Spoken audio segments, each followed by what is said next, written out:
वासुदेवाय।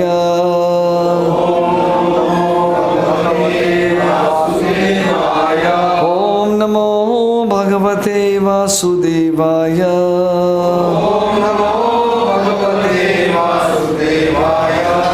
कृष्णाय वासुदेवाय देवकी नंदनाय च नंदगोपकुमाराय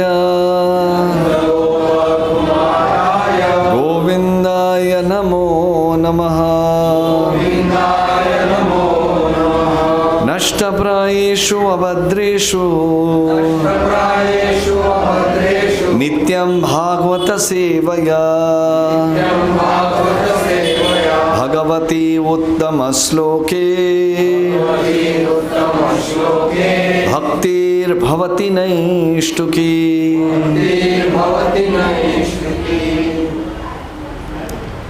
हरे कृष्णा।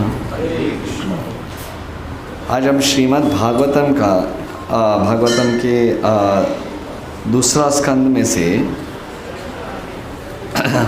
ऑफ कोर्स वही श्लोक लेके सिर्फ मैं उसका श्लोक एक बार दोहराता हूँ। उसके बाद हमारे जो कथा लास्ट टाइम 2.1.7 दूसरा canto 7th chapter first number 1 verse number 1 2.7.1 ब्रह्म उवाच यत्रो नो प्रॉब्लम बोलिए if can recite then what you want no problem. मैं पहले मैं ही दोहराता हूँ। ब्रह्म उवाच यत्रो यथाशिति तलोधरान्यबिभ्रात् क्रौदिं तनुं सकलयज्ञमयीम् अनन्ता अंतर्महानाव उपगत्यमधिदैत्यं तं स्त्रयाद्रिम् इव वज्रधरो दद्धारम्।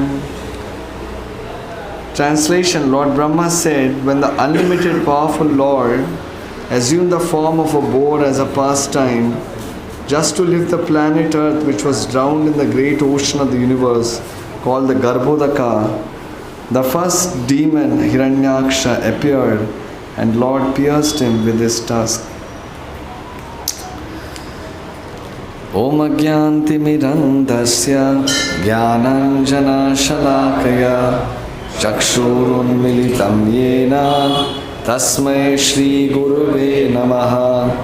Shri Chaitanya Manobhishtam Stapitam Yena Bhutale Swayam Rupa Kada Mayyam Dadati Swapadantikam।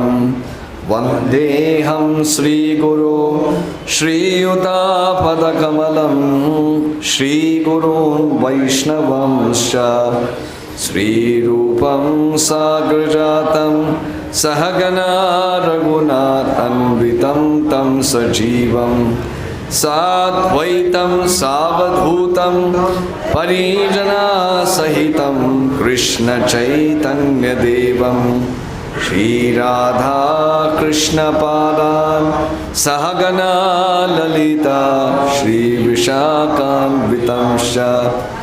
He Krishna Karuna Sindhu Deenabandhu Jagatpate Gopesha Gopika Kanta Radha Kanta Namostute।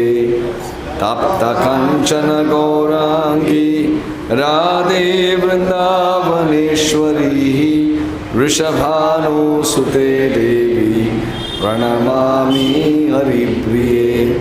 Panchakalpatarubhyascha Ripa Sindhubhyayevacha Patitanam Pavanebhyo Vaishnavebhyo Namo Namaha।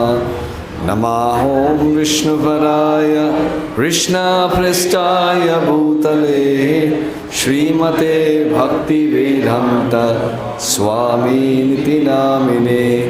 Namaste Saraswati Devi Gauravani Pracharine Nirvishesham Shunyavadi Paschatya Rishatarine जय श्री कृष्ण चैतन्य प्रभु नित्यानंद श्री अद्वैता गदाधर श्रीवासदि गौर भक्तवृंद।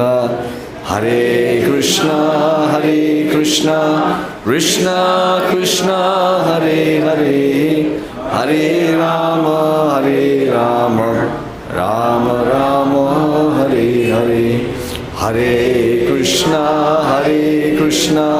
कृष्णा कृष्णा हरे हरे, हरे राम राम राम हरे हरे। हरे कृष्णा कृष्णा कृष्णा हरे हरे, हरे राम राम राम हरे हरे। मुखं करोति वाचालं पंगुं लंघयति गिरिं यत्कृपातमहं वन्दे श्रीगुरुं दीनतारिणं श्रीचैतन्य ईश्वरं परमानंदे माधवम। हरे कृष्णा। मैं सभी भक्तों को इस मंगलवार कार्यक्रम में अंतर्राष्ट्रीय कृष्ण भावनामृत संघ की तरफ से हृदयपूर्वक स्वागत करता हूँ और नम्र निवेदन करता हूँ कि आपके आशीर्वाद से और आपकी शुद्धता से मैं कुछ भगवान की थोड़े इतने विशाल लीलाओं में से एक बूंद उनके बारे में हम कुछ चर्चा कर सकते हैं। तो आपके सबके आशीर्वाद से हम कुछ इस श्रीमद् भागवतम की कथा को आगे बढ़ाते हैं। कथा से शुरुआत में मैं जब ये जय राधा माधव ये जब हम गा रहे थे तो प्रभुपाद बताते हैं, जब उनसे पूछा गया था प्रभुपाद आप ये क्यों जय राधा माधव कुंज बिहारी गोपी जन वल्लभ गिरिवरधारी ये भजन क्यों आप गाते हो? क्योंकि बाकी कोई ये एक इस्कॉन का स्टैंडर्ड हो गया जय राधा, जब भी कोई भागवतम लेता है तो जय राधा। तो प्रभुपाद ने बताया उस समय कि ये भजन में संपूर्ण वृंदावन है। जो व्यक्ति वृंदावन नहीं गए तो भी सिर्फ ये भजन की जो स्मरण किए तो भी like you are there in Vrindavan. उसमें यमुना है, यशोदा मैया है, गोपी जन वल्लभ गिरिवरधारी सब कुछ है। तो दो तीन बार जब शिला प्रभुपाद जब भी न्यूयॉर्क या बाहर किधर पाश्चात्य देश में कर रहे थे तो इतने स्मरण में इतने लीन हो चुके थे, कभी कभी मूर्छित हो जाते थे प्रभुपाद एक कीर्तन करते करते, लेकिन डीपली एब्जॉर्ब्ड। प्रभुपाद हमेशा बताते कि हालांकि मैं हूँ दूर but my heart is always in Vrindavan.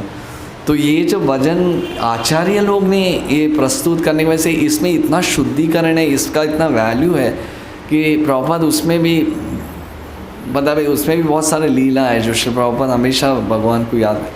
तो मुझे ये स्मरण हुआ तो मैं सोचा आपके साथ थोड़ा उसको पाठ दूँ। तो लास्ट भगवान की दया से लास्ट टाइम जो मंगलवार में मुझे जब अवसर मिला था भगवान वराहदेव का ये जो कथा के बारे में चर्चा करने के लिए, कोई बता सकते हम कहाँ विश्राम दिए थे इस कथा को?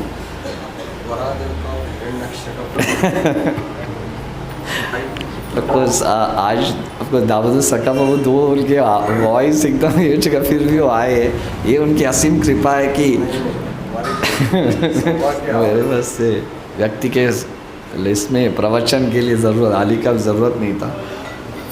प्रभु जी ने बताया करेक्ट है कि जब हम उस जगह पे विश्राम दिए थे जहाँ हिरण्याक्ष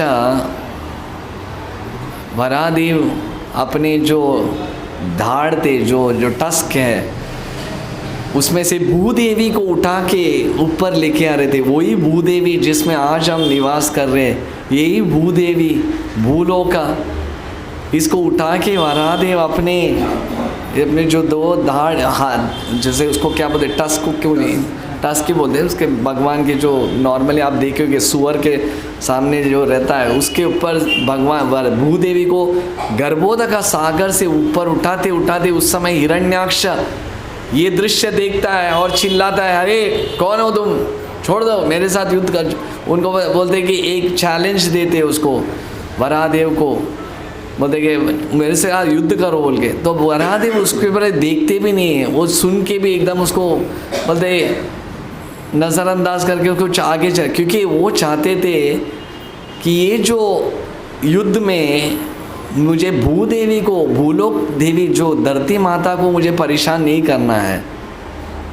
तो जैसे एक पति अपनी पत्नी की, धर्मपत्नी का हमने उदाहरण दिया था कि वो ये उनको एक बराबर स्थान पे बिठा के वो करना चाहते थे।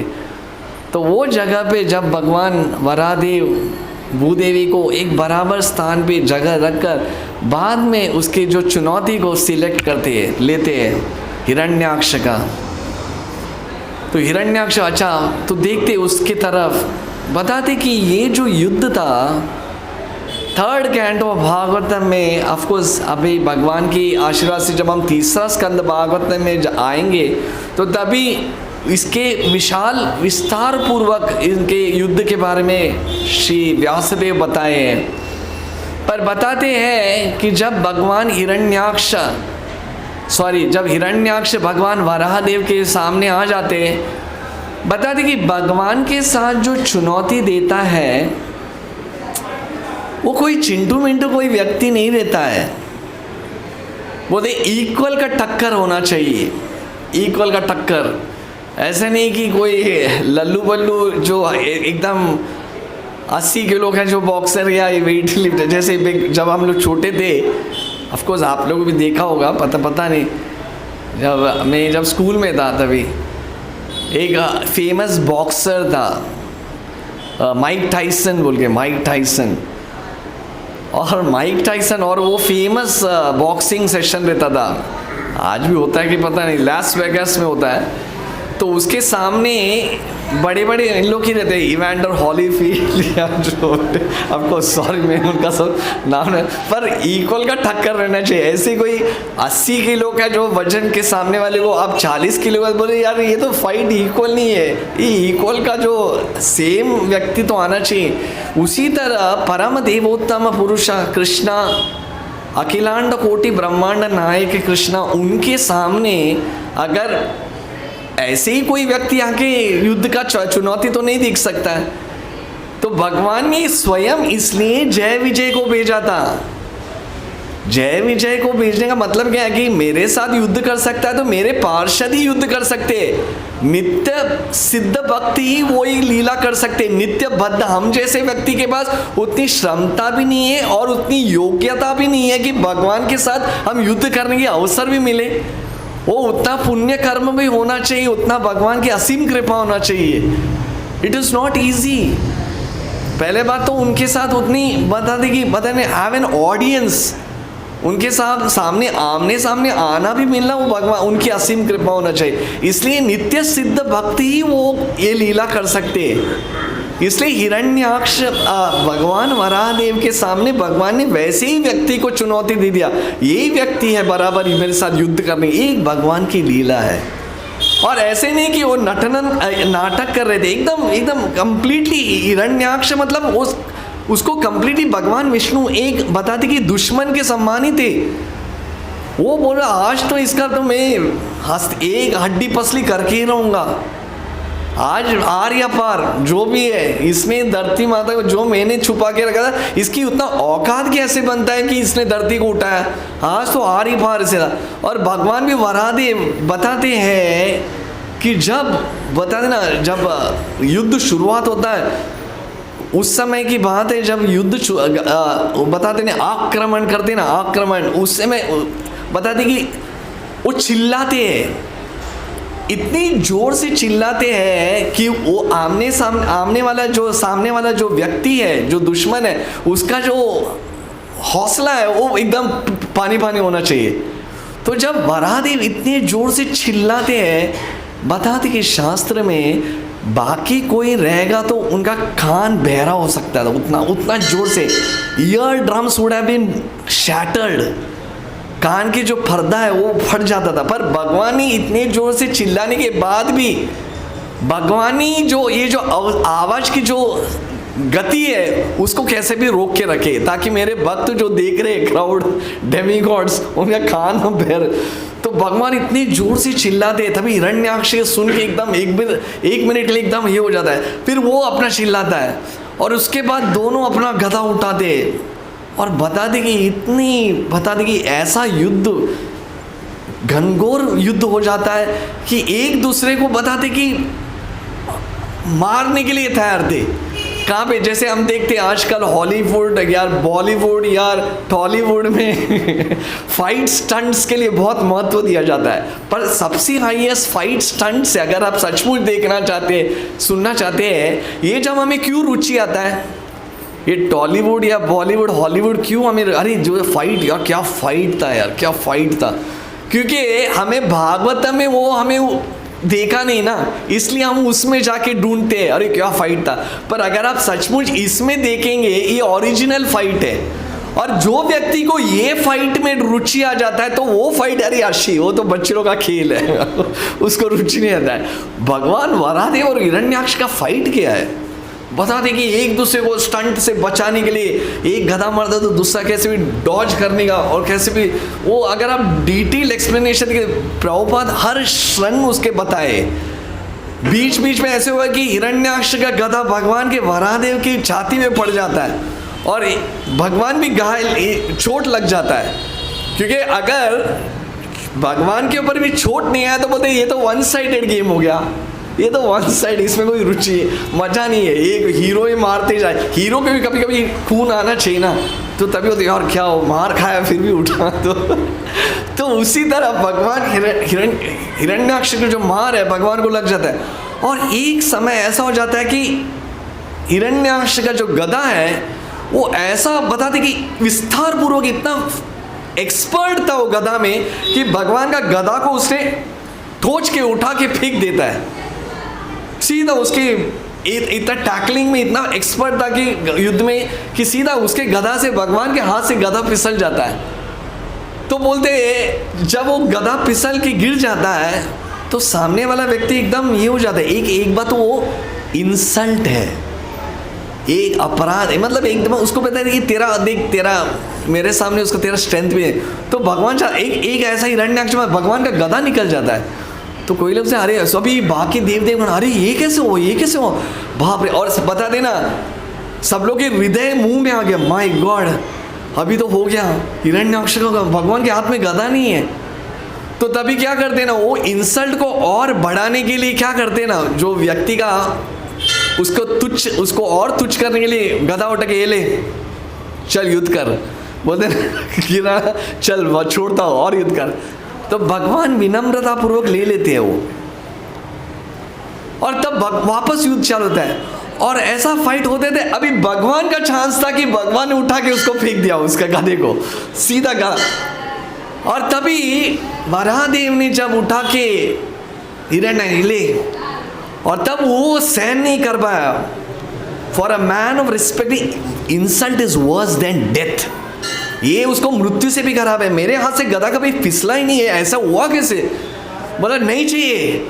और उसके बाद दोनों बताते कि वो सीधा भगवान के ऊपर आक्रमण करता मतलब हाथों से, और भगवान ने अपना गधा उठा के बाजू में फेंक देता, और दोनों हाथ बाएं और सभी अपने पैरों से और से एक दूसरे को बताए पंच मारने लगते हैं, और इतना तेज से जैसे ऐसा लग रहा था कि एक दूसरे को तो अभी फाड़ के रखने वाला है। लिटरली फाइट्स, हैवी फाइट, और होते ऐसे हुआ कितने घंटे जा रहा था, ऐसे पता नहीं चल रहा था कौन है। पर अकस्मात संध्या का समय होने लगा, संध्या। तो नॉर्मली बताते हैं कि संध्या के समय में जब संध्या होता है तो ये जो राक्षस गुण वाले व्यक्ति की जो शक्ति है ये बढ़ता है। ये तमोगुण का एक लक्षण है। तमोगुण के जो लक्षण, या हमेशा आप सुने होंगे, रामायण हो या महाभारत हो, सब लोग यही पढ़ते हैं संध्या से पहले उसका वध कर दो। जैसे भगवान श्री रामचंद्र जी जब ताटका के युद्ध वध करने वाले थे तो वाल्मीकि विश्वामित्र मुनि बोलते राम अभी ज़्यादा सोचो मत, संध्या होने वाला है, संध्या के बाद ये तमोगुण वाले की व्यक्ति शक्ति बहुत बढ़ती है, इसको छोड़। तो उसी तरह सब लोग सोचे अरे संध्या तो होने वाला है, ये राक्षस हिरण्याक्ष तो और भी ज़्यादा प्रभावित बन जाएगा। तो सब लोग प्रार्थना करें, भगवान प्लीज़ अभी आपका ये जो ड्रामा है आपको बंद कर दो, कैसी भी आपका युद्ध को इसको बंद। तो भगवान भक्तवत्सल है, भगवान भक्तवत्सल है। तो जब वो सुनते हैं ये जो बाकी अन्य देव देवगण की जो प्रार्थना, तो तभी भगवान दिखाना चाहते थे कि अल्टीमेट मेरा स्ट्रेंथ क्या है। लास्ट में एक जब हिरण्याक्ष मारने वाला था, तो भगवान अपने जो उसका जो एक प्रलय है, प्रहार है, उसको कैसे भी हटा के उन्होंने एक अपना हाथ से लेके छमाटा मार दिया। बोलते इतना तेज भी छमाटा नहीं था, स्लैप बोल देना, एक हल्के से उन्होंने टच किया उसके कान, बोल देना कान पट्टी, एक सीधा कान के नीचे जा टच किए। सिर्फ एक भगवान के स्पर्श से हिरण्याक्ष एकदम बताते कि मूर्छित होने लग जाता है, और लिटरली बताते कि मुंह से खून बहने लगता है उसको, और तुरंत वही गर्भोदका सागर में सीधा बताते कि शरीर त्याग देता है। और तुरंत भगवान की ये जो वराह जो उनकी जो युद्ध है ये देखकर सब लोग जय ओ जय वराहदेव जय वराहदेव। और तब सभी लोग ऊपर से आसमान से आकाश से पुष्प और सब बहुत सारे भगवान की गुणगान करते। और तभी भगवान बोलते ना इतना तेज फाइट में भगवान एक तुरंत जैसे बोलते ना एक वार्म अप करने के लिए, जैसे अपना पूरा थकावट हटाने के लिए वापस गर्भोदका सागर में एक जंप मारते। जंप मारने के बाद वापस जब उठते हैं पता नहीं एकदम फ्रेश हो जाते, और तुरंत भगवान अपना जो शरीर के जो पूरा जो शरीर गिला हुआ था उसको सिर्फ एक जकड़ देते हैं, ऐसे सिर्फ हिला देते हैं, और हिलाने से जितना भी जो पानी आता है उसको स्पर्श करने के लिए, उसका जो एक बूंद लेने के लिए सभी डेमी गॉड सब उसको हाथ में लेते हैं। वो अर्घ्य के रूप में वो लोग लेते हैं। देखिए भगवान की क्या लीला है। साधारण सुअर अगर आपके पास में से कोई कीचड़ में गिर के, अगर कोई कीचड़ से बाहर निकल के अगर सुअर ने सिर्फ ऐसा किया तो सब लोग भाग जाते, अरे यार वो पानी लगना नहीं चाहिए। यहाँ पे वही वराहदेव वसति दशन शिखरे धरणी तवलक, वही वराहदेव जो भगवान सुअर के रूप में आए थे, वही वराहदेव का एक बूंद पानी जो शरीर से स्पर्श हुआ था उसको अर्घ्य के रूप में लोग लेकर अपने सिर पे लगा देते हैं, भगवान का आशीर्वाद और उनका चरणामृत के रूप में लेते हैं। और वो चरणामृत लेके, इसलिए यही देखिए ये प्रॉपर्ट बताइए, दिस इज द डिफरेंस भगवान की लीला और हमारी जो भौतिक लीला में जमीन आसमान का फ़र्क है। एक बार प्रभुपाद साउथ अफ्रीका में थे, तो तभी प्रभुपाद बोल रहे थे कृष्णा इज़ वेरी डार्क, बहुत काले है। जैसे हम सुनते हैं ना भगवान कृष्णा बहुत काला है, राधा श्रीमती राधा रानी गोरी है। तो प्रभुपाद बोल रहे थे Krishna is very dark, Krishna एकदम काले रहते हैं। तो उस टाइम वो साउथ अफ्रीका में सब लोग से अरे यार काला है, हम लोग से सोचा तो काले जो रूप में काला रहता है उसको कोई वैल्यू नहीं देता है। भगवान भी एकदम काले है, तो हमें बोलते ना काले है तो क्या हो दिल वाले। तो लोग तो proper immediately corrected, but not as dark as you people. उनका जो घनश्याम रूप है वो बताते कि वैसा रंग है, मानसून ब्लैक, मानसून ब्लू, जो वर्षा के समय में जो आकाश में जो आसमान में जो आता है नीला, वो रंग का उनका ये स्वरूप है। इसलिए वैसा हमारा जो काला और उनके काले में बहुत फ़र्क है। उसी तरह भगवान वराहदेव का जो सुअर का जो लीला है ये साधारण सुअर के जैसे नहीं है। इसलिए ये हमारी अल्प बुद्धि है कि हम अगर भगवान को ये दृष्टि से देखें, ओ भगवान का रूप, वराहदेव का रूप, उनके स्तुति कितनी है।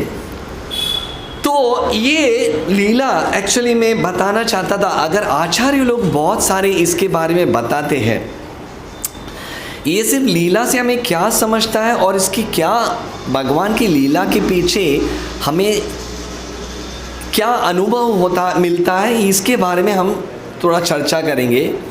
जैसे लास्ट टाइम हम बताए थे कि भगवान ये सत्य युग में ये लीला ये अवतार लेते हैं, पर जैसे श्रीमद् भागवतम में बताते हैं कि भगवान वराहदेव ऐसे बहुत टाइम ये अवतार लेते हैं, पर स्पेसिफिकली दो टाइम इनका अवतार के बारे में व्यासदेव जी ने लिखा है।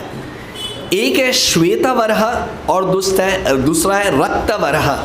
भगवान कभी कभी श्वेत रूप में आते हैं और कभी कभी वो रक्त रूप में आते हैं। तो 2 टाइम भगवान आते हैं। तो प्रभुपाद बताते हैं कि श्वेत रूप में कभी भगवान आते हैं, श्वेत रूप में वराहदेव कभी आते हैं। तो इसमें प्रभुपाद बताते कि जेनोलॉजिकल सिस्टम, वो बताते कि पहले वो ब्रह्मांड की बताते कि जोग्राफिकल कंडीशन बताते हैं क्यों वराहदेव को आना पड़ता है श्वेत रूप में। बताते कि प्रभुपाद बताते हैं कि ये एंटायर ब्रह्मांड है जो महाविष्णु से निकलता है। महाविष्णु जब जो कारण दक्षा है, विष्णु कारण सागर में जब लेट के जब वो अपने बताते कि जब श्वास लेते हैं तो उनके कण कण से ब्रह्मांड निकलते हैं और वो ब्रह्मांड में भगवान वापस गर्भोदक सागर एक हो जाता है और गर्भोदक सागर में गर्भोदक्षाय विष्णु वापस बताते कि विराजमान हो जाते हैं, अनंत शेष के रूप में वापस लेट जाते हैं। और उनकी जो नाभि से जो निकलता है एक कमल का फूल, वो कमल के फूल में से आता है ब्रह्मा जी। ब्रह्मा फर्स्ट एक्सपांशन है, भगवान के जो फर्स्ट बॉर्न। और उनकी जो बताते कि ये ब्रह्मांड में 14 लोक है, 14 प्लैनेटरी सिस्टम। अभी देखिए प्रभुपाद एकदम क्लियरली, अगर आप ज्योग्राफी स्टडी किए हो, हम लोग जो भूगोल स्कूल में पढ़ते हैं ना, भूगोल, उसमें लिखते हैं कि okay earth is a very big planet और उसके बाद कुछ है नहीं है, मार्स, सैटर्न, वीनस। तो प्रभुपाद बोलते हैं ऐसा नहीं रहता है। एक्चुअली 14 लोक है। भूलोक है, भूलोक ये बीच का लोक है जिसमें हम लोग निवास कर रहे हैं। पर इसका मतलब ये नहीं कि भूलोक के बाद भूअर, महर, जन, तप, सत्य, ऐसा नहीं रहता है। भूलोक मतलब यहाँ पे ये जो धरती माता है ये एक प्लैनेट है, ऐसे हजारों इनके बाजू में बहुत सारा अदर प्लैनेट है जो हमें पता नहीं है, सिर्फ थोड़ा बहुत ज्ञान है। मार्स है, सैटर्न है, वीनस है, और हम बोलते हैं उधर कोई ये नहीं है, उधर लाइफ नहीं है। ये हमारी अल्प बुद्धि है। पर प्रभुपाद बताते कि भूलोक की एक जोन है, जैसे 14 फ्लोर्स में एक जोन है, भूलोक एक जोन है, उसके ऊपर है भूअर लोक, उसके बाद ऊपर रहता है भूअर, स्वर, महर, जन, तप और सत्य लोक। सत्य मतलब ब्रह्मा जी का लोक है।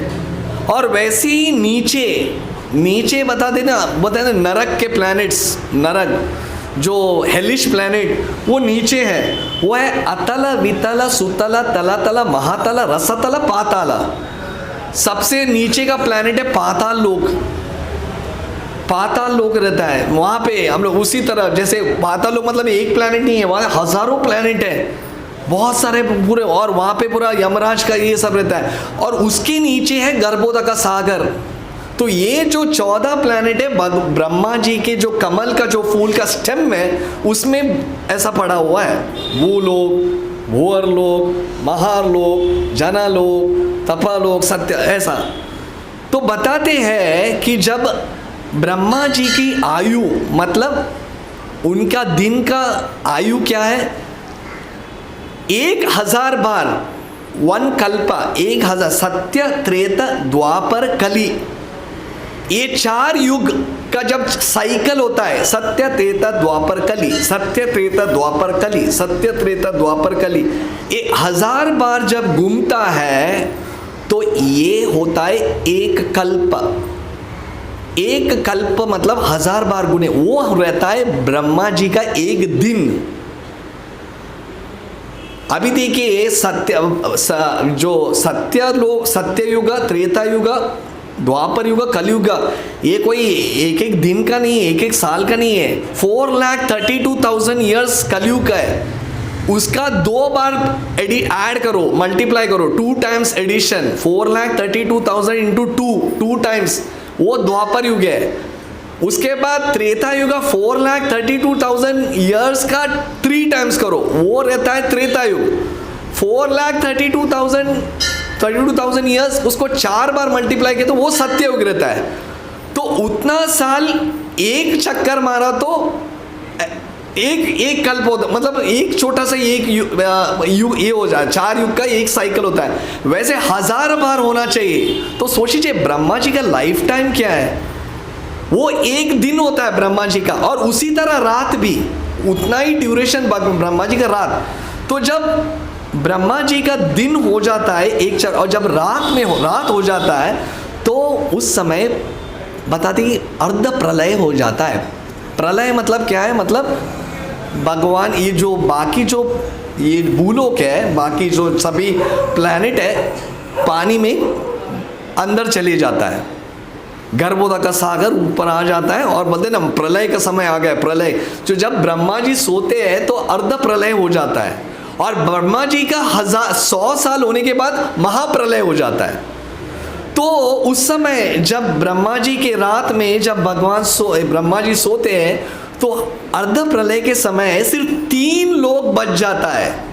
ऊपर की जो 3 लोग है, सत्य, जन, तप, और बाकी की जितनी भी प्लैनेट है, अतला, सुतला, तला तला, महातला, रसातला, भूअर, महार, जन, वो सब कवर हो जाता है। सिर्फ 3 प्लैनेट रह जाता है ऊपर का। और तब ब्रह्मा जी वापस सुबह उठ जाते तो अरे कुछ है ही नहीं।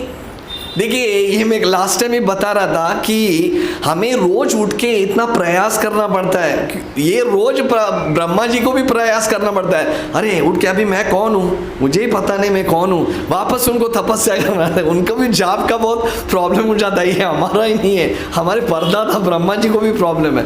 तो रोज उठ के वापस ज्ञान, अरे हाँ आज वापस प्रलय, देन अगेन तभी भगवान जब तब वापस ब्रह्मा जी तपस्या करते तो तभी भगवान बता देना श्वेत वराह आते हैं, क्योंकि भूलोक है ही नहीं है, भूलोक तो प्रलय में कवर हो चुका है। इसलिए उस समय श्वेत वराह वापस गर्भोदक सागर में जंप करके भूलोक को वापस लाके रख देते। उस समय हिरण्याक्ष नहीं आता है, सिर्फ भगवान का एक ही लीला आता है, गर्भोदक सागर में आकर उसको सिर्फ वापस करना चालू कर दो, वापस क्रिएशन।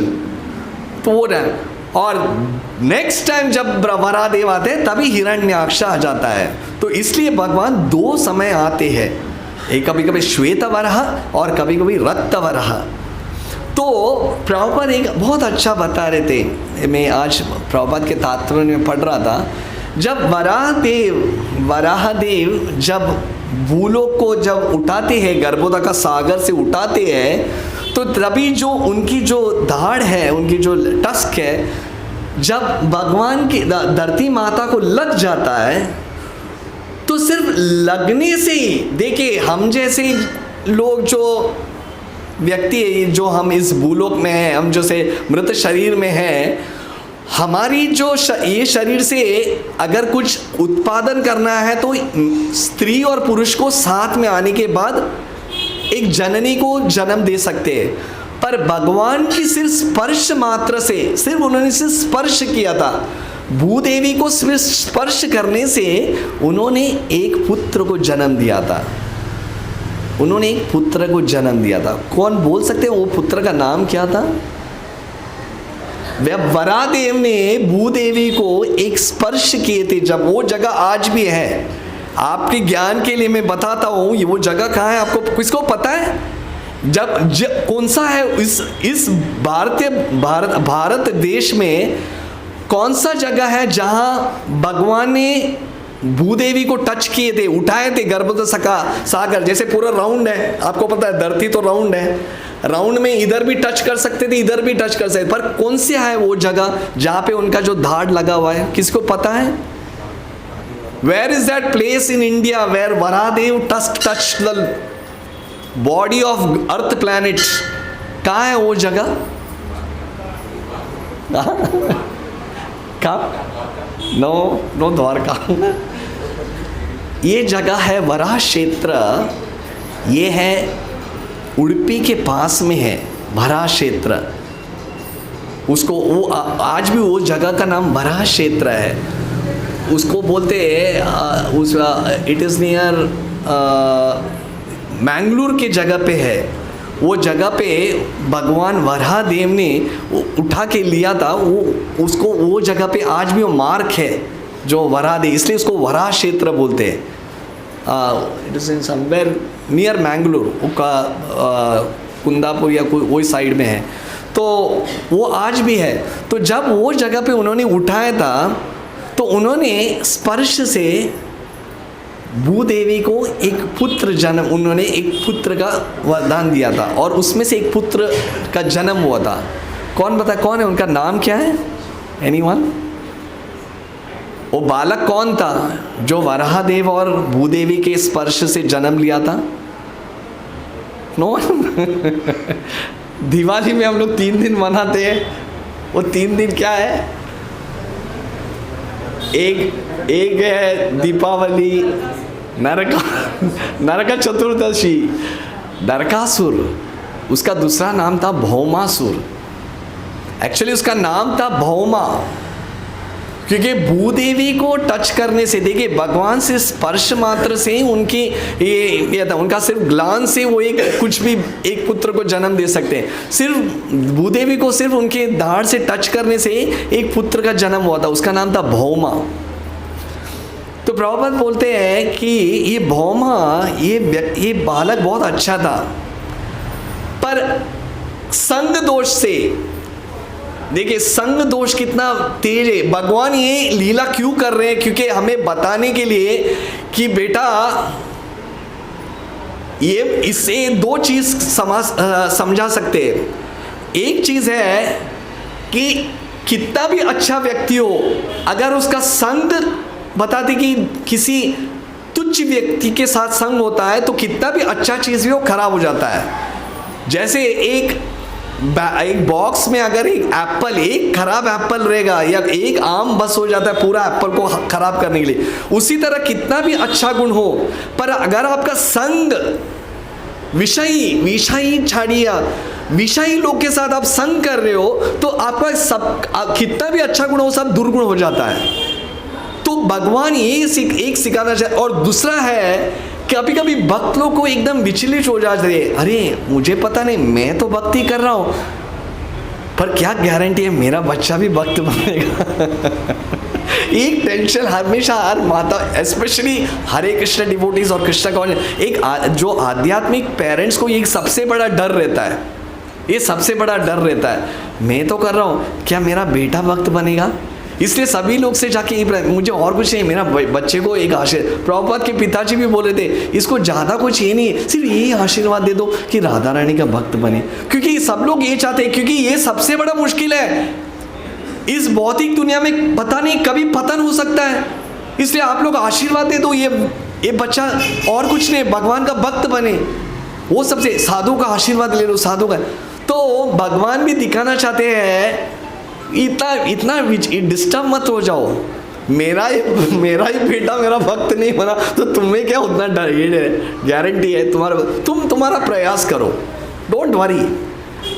तो इसलिए ये एक एग्जाम्पल बताना चाहते हैं। जब भौमा ये बहुत अच्छा व्यक्ति था, पर बाणासुर के संग में इसका जितना भी बुद्धि है, बताते कि एकदम नीच बन जाता है। नीच मतलब एकदम नीच, भगवान से निकला हुआ व्यक्ति, उसका गुण देखो एकदम नीच बन जाता है।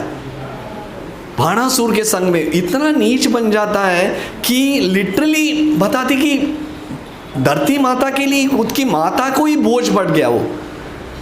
पर धरती माता ने उनसे भगवान प्लीज मैं आपसे एक शपथ वचन लेती हूँ, प्लीज़ मेरे बेटे को मत मारना, मेरे बेटे को मत मारना। मुझे मालूम है जैसे माता का भी बोलते हैं ना, पिताजी एकदम बोलते हैं तेरे को मार के ये कर दूंगा, तब माँ बोलते छोड़ दो ना, एक चांस दे दो ना, एक चांस दे दो। माँ का हमेशा एक सॉफ्ट कॉर्नर रहता है। तो भगवान बोलते ठीक है तुम बोलते हैं तो पर भगवान को पता, पर भगवान को दिखाने का ही था कि मेरा बेटा भी हो, अगर धर्म का विरुद्ध हो जाता है तो मुझे उसको छोड़ना नहीं, मेरे को भी उसको देयर इज नो पक्षपात, ये मेरा बेटा बोल के धृतराष्ट्र के जैसे तू कुछ भी कर दे, no, there is wrong, he should be corrected. भगवान दिखाना चाहते थे।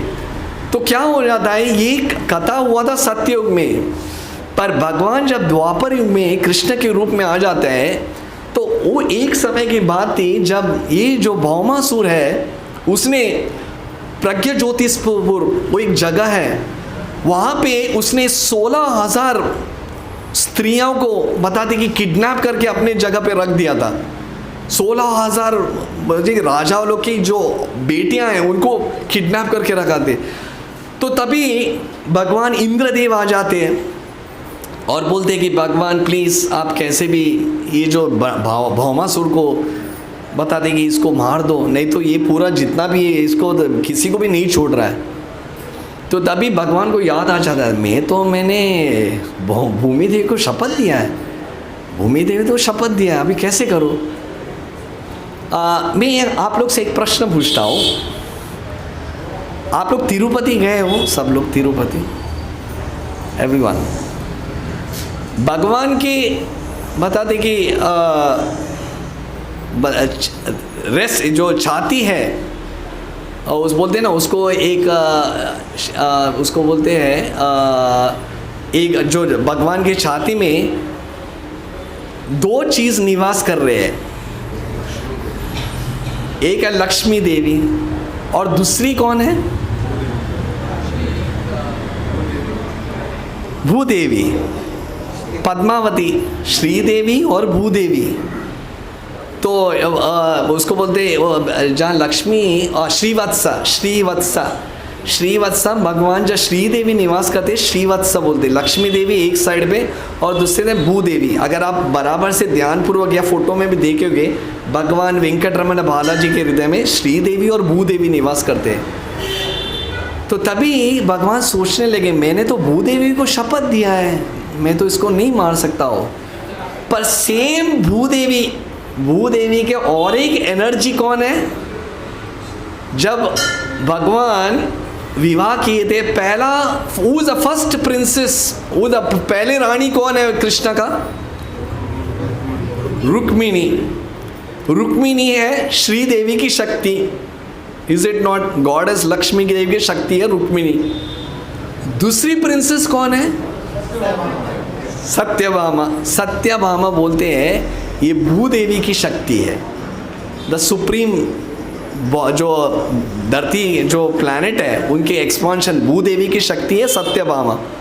तो उन्होंने बोले ठीक है चलो ये अच्छा प्लान है। देखिए भगवान जब सोचते हैं तो बहुत ही एंगल से सोचते हैं। तो बोलते ठीक है मैं आता हूँ, पर ये टाइम मैं मेरे धर्मपत्नी सत्यभामा को लेके आता हूँ, सत्यभामा मेरे साथ आएंगी। देखिए ये लीला में ना 2 लीला है, मैं ज़्यादा इसको खींचूंगा नहीं पर आपको और कंफ्यूज भी नहीं करना चाहता हूँ। आपको पता है एक बार नारद मुनि जब हेवनली प्लैनेट इसमें से आए थे ना, इंद्रलोक से जब आ रहे थे तो तभी उन्होंने एक पारिजात फूल लेके आए थे, पारिजात फूल। तो लाके भगवान पारिजात क्योंकि पारिजात यहाँ नहीं होता है, वो रात रानी पारिजात नहीं है, लोग इधर पारिजात बोलते, वो पारिजात सिर्फ हेवनली प्लैनेट में। तो वो पारिजात लाके कृष्ण को देते हैं। तो पारिजात को देख के कृष्ण बोलते प्रसन्न हो जाते, सीधा उठा के अपनी श्रीदेवी रुक्मिणी को दे देते। और रुक्मिणी को इतना बोलते कि भगवान आपने मुझे पारिजात दे दिया। पारिजात का सुगंध भी है अलग ही है, और अगर वो सुगंध ही नहीं उसका जो उसको स्पर्श भी किए तो पूरे वो जो व्यक्ति जो स्पर्श करता है उसके पूरे हृदय में पूरे अंग में सुगंध फैल जाता है, उतना पता चलता है कि उसके हाथ में पारिजात है। तो रुक्मिणी के हाथ में पारिजात आता है और भगवान एकदम हो गया। तो उस समय एक क्वीन को जब देते हैं, एक रानी को दिए तो दूसरी भूदेवी तो लगता है ये क्या है श्याम सुंदर, ये क्या है द्वारकाधीश, मुझे नहीं। तो तभी बोलते ना भगवान बोलते ना जैसे लाइक प्रॉपर बोलते like a hand packed husband, hand packed होता जो और बीवी बोलती है उसको सुन के तुरंत लेके आना। तो बोलते सत्यभामा तुम एक फूल के लिए क्या डर रहे हो? फूल मैं तो तुम्हारे लिए एक पूरा वृक्ष ला के दूंगा, डरो मत, एक फूल कुछ रुक्मिणी के लिए सिर्फ फूल है ना, मैं तुम्हें पूरा झाड़ ही ला के दूंगा। तो सत्यभामा हाँ ठीक। तो ये अवसर था। तो भगवान बोले सत्यभामा मैं तुम्हें शपथ दिया था ना, मैं तुम्हें एक पारिजात का पूरा झाड़ लाऊंगा। हाँ भगवान चलो आज है वो दिन, जाते हैं। सत्यभामा को ये पता नहीं था कि भगवान प्रज्योतिषपुर उसमें जाने वाले, जहाँ भौमा को मारने वाले। तो बोले चलेगा मैं आ जाती हूँ। और तुरंत गरुड़ के ऊपर निवास करके भगवान, वो बोलते ना गरुड़ जी आ जाते, तुभ्यम नमामि श्री लक्ष्मीकांतम नारायणामि, तुरंत आ जाते और द्वारकाधीश के सामने खड़े हो जाते। और तुरंत भगवान पूरे अपने सारंग वो जितने पूरा उनके जो शंख है, पांचजन्य शंख का, और जितना उनकी गदा है उनके शंख का पूरा लेके, और सत्यभामा जैसे बाइक में निकलते भगवान एकदम बुलेट जैसे, तो चलो गरुड़ निकलते हैं। और उसके बाद भगवान जाते हैं, और जब वो प्रज्योतिषपुर में पहुंचते हैं, और उसका तो पूरा डिटेल्ड एक्सप्लेनेशन है, पर जब वो युद्ध हो जाता है तो सत्यभामा देख नहीं सकती है, ये जो व्यक्ति की जो युद्ध है वो देख ही नहीं सकते। बोलते भगवान द्वारकाधीश इसको मार दो, भगवान इसको मार दो। अभी किसने बोला? सत्यभामा कौन है? भूदेवी। भूदेवी कौन है? उसकी माँ, जिसने एक बार बोला था कि भगवान इसको मत मारो। आप बोल रहे सत्यभामा दैट्स इट डन, आपने परमिशन दिया ना बस। और तुरंत उठा के सीधा सुदर्शन से सीधा उसका गला को काट देते। देखिए ये है इम्पोर्टेंस, क्योंकि प्रभुपाद बोल रहे थे कि बहुत इम्पोर्टेंट है। कभी कभी यही जो वराह देव के रूप से, वराह की शक्ति से जो व्यक्ति ने जन्म है, इसको, इस कहानी को क्यों जोड़ना चाहता हूँ, क्योंकि ये भी बहुत इम्पोर्टेंट है। क्योंकि इसलिए संग दोष से कभी कभी हम उसका बताते कि अलग ही दुरुपयोग कर लेते हैं, और तभी भगवान भी कोई पक्षपात नहीं करते। हालांकि मेरा पुत्र भी हो तो क्या हुआ, गलती है, mistake has to be punished. और तुरंत भगवान उसको ये कर देते हैं। और उसके बाद जब भगवान इंद्रलोक में, वो एक अलग कहानी है, जब भगवान वापस इंद्रलोक में, क्योंकि भौमासुर ने अदिति जो माता है, देवताओं की माता की जो रिंग है, जो कानों की जो, उसको क्या बोलते, कुंडली माता, उनको छुपा के लेके गया था। और वरुणा देवी का जो ये छत्र है उसको भी उठा गया, और माउंट मेरू का जो पर्वत में वही निवास कर रहा था। तो भगवान वो सब लेके लाके इंद्र को जब अदिति के जो कुंडल को देते हैं, और इंद्रदेव एकदम बोलते कि मूर्छित, बोलते भगवान आपने इतना से मेरे लिए किया, क्या जरूरत था। और तब बोलते नो प्रॉब्लम, ये जो मैं आपने मेरे को आके बोला था मैंने कर दिया। और जाते जाते सत्यभामा बोलती है भगवान आपने प्रॉमिस किया था ना, वो देखो बारिश भगवान से मैं भूल चुका था, ओ सॉरी, उठा लो और फारिश सत्यभामा जाके सीधा वो जो प्लांट है, जैसे हम लोग देखते हैं ना पौधा, सीधा उठा के पौधा, इंद्रदेव ये ऐसा कैसे, ये रॉन्ग है, गलत है, ये इधर का है, स्वर्ग का है, आप ऐसे उठा के नहीं ले सकते। और सभी गार्ड, अरे नहीं। तो बोले सत्यभामा ये मैं द्वारकाधीश की पत्नी हूँ, हमारे तुम्हें उतना बोलने का हक नहीं। मैं अरे जो भी हो द्वारका, ये इंद्रदेव का है। तो सब लोग जाके इंद्रदेव को कंप्लेन, अरे ऐसा कौन है? तो बोले अरे नो यू कैन नॉट, आप नहीं ले सकते।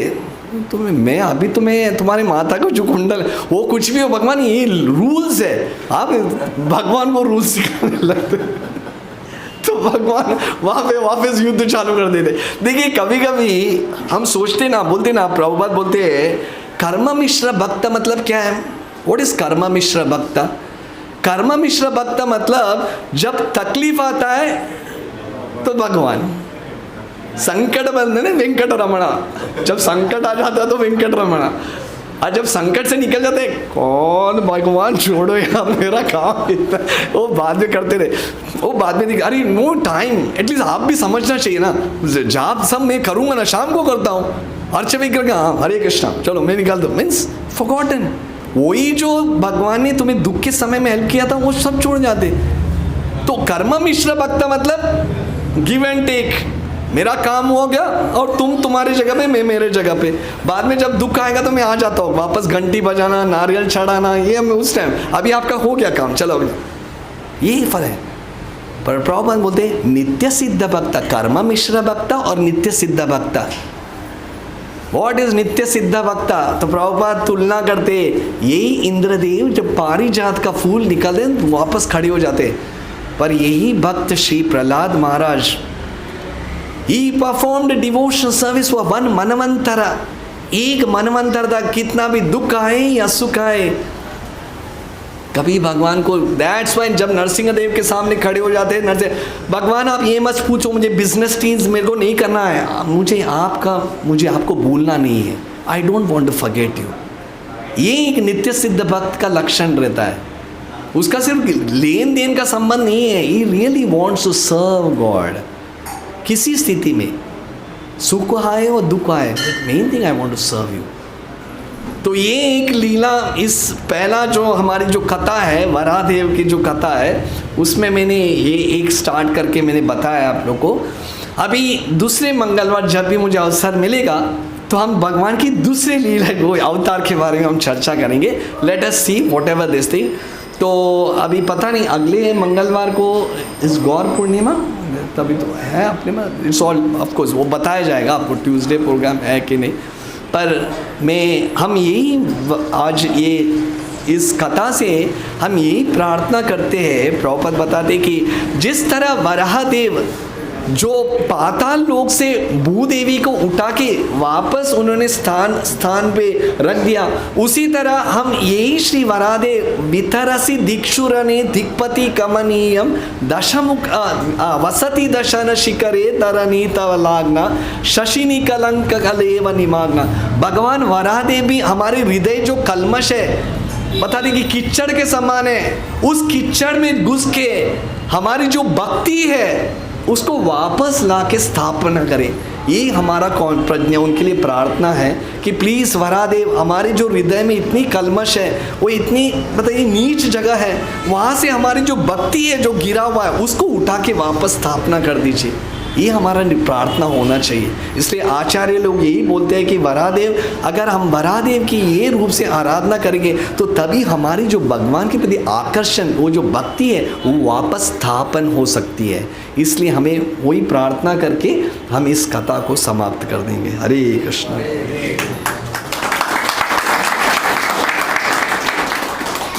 किसी का कोई प्रश्न, या हम भक्ति जो वराहदेव को बोलेंगे by chanting please Krishna enter our heart, हमारे चेतो दर्पणम मार्जनम भव महादावाग्नि निर्वापणम।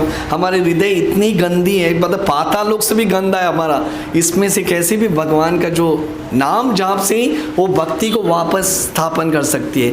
तो वैसे हम नाम जाप करके अभी हम ये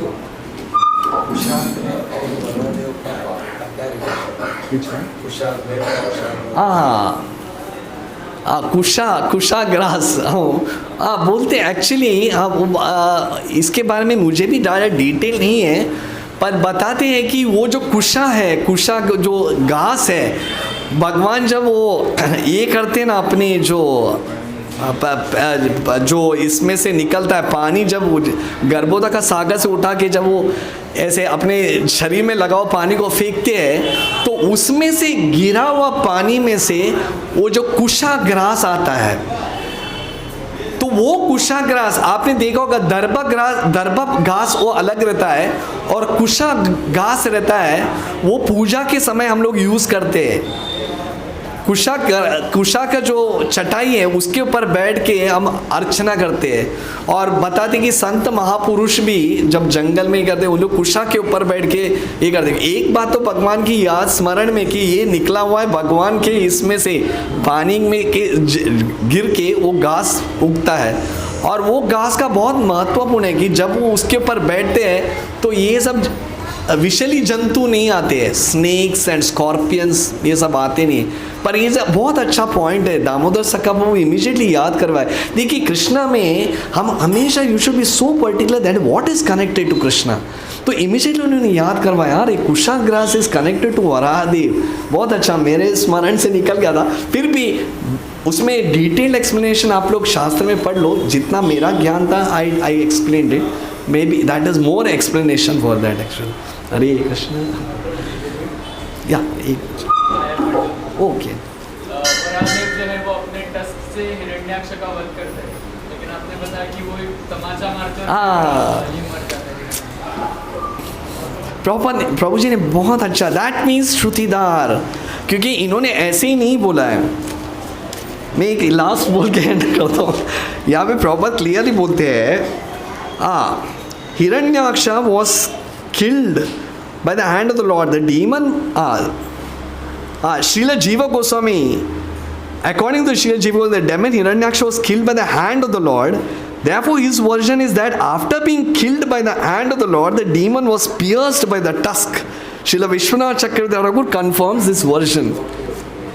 कि एक्चुअली देखिए एकदम उन्होंने ध्यानपूर्वक सुना था, क्योंकि परपट में प्रभुपाद बोलते हैं, इवन ट्रांसलेशन में बताया कि भगवान ने अपनी धाड़ से मार दिया था, और आपने बोला एक चमाट मार के, तो प्रभुपाद बोलते हैं हालांकि उन्होंने चमाट मार के मार दिया था, पर लास्ट में उन्होंने उसके जो शरीर में वो सींग घुसड़ के डाल देते, और मतलब देखिए विक्ट्री साइन, एक मरने के बाद उस व्यक्ति को I one it, I done it बोल के उसके हृदय में वो अपने जो टस्क है उसको घुसड़ दे, और उसमें वो मर जाता है। तो and one more reason is that अलग अलग प्रकार में, अलग अलग कल्प में Lord comes in the different form. Sometimes he kills by slapping and sometimes he kills by putting the tusk. So both versions are correct. Thank you very much for a very rapt hearing. Hare Krishna.